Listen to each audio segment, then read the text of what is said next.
Well, the reason they couldn't mention stars or take photographs of stars is that the astronomy buffs at Vanderbilt or Harvard or UCSC would have found the errors instantly. His friend, the person who spoke with him here. Right. Do you want me to mention him by name? I think so. Okay, why not? Yeah. Of course, Lee is kind of a reclusive person, but I don't mind mentioning his name. We can't live forever. All right. Ready? Yeah. James Irwin was the command pilot on Apollo 15.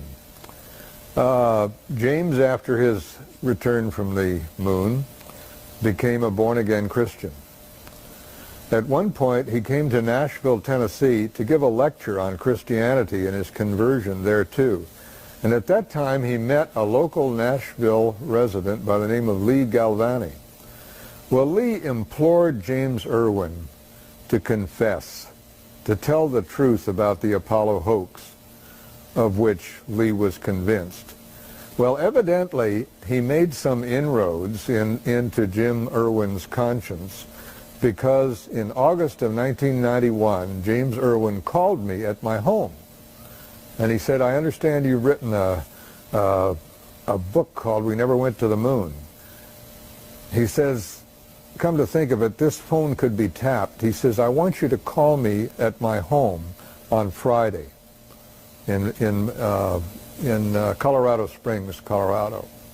So I said, okay, Jim, I'll call you. And he gave me his home phone number.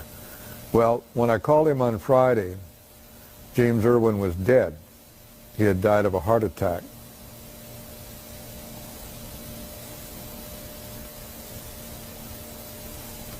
Tell me about the pilot who phoned in one of your guest appearances on the talk radio program.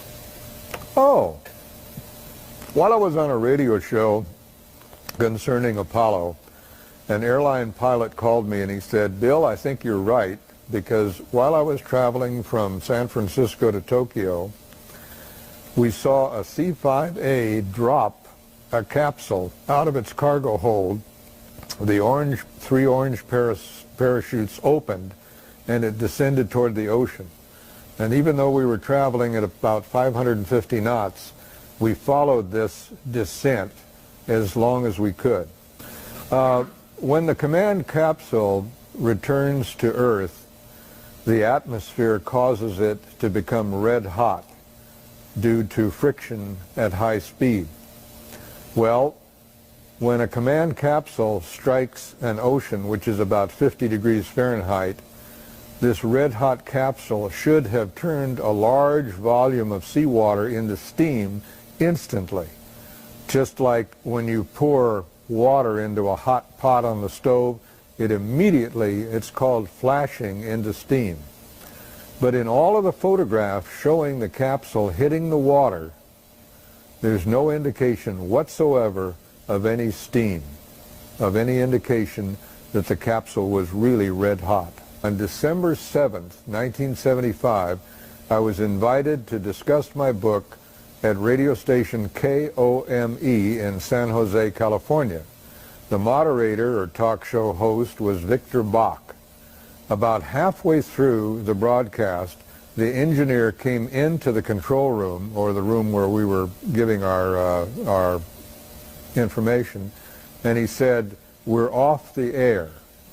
Subsequent investigation indicated that someone in a helicopter had dropped napalm on the KOME transmitter in the Gilroy Hills, causing $250,000 worth of damage and effectively cutting off the station from the air for 3 days.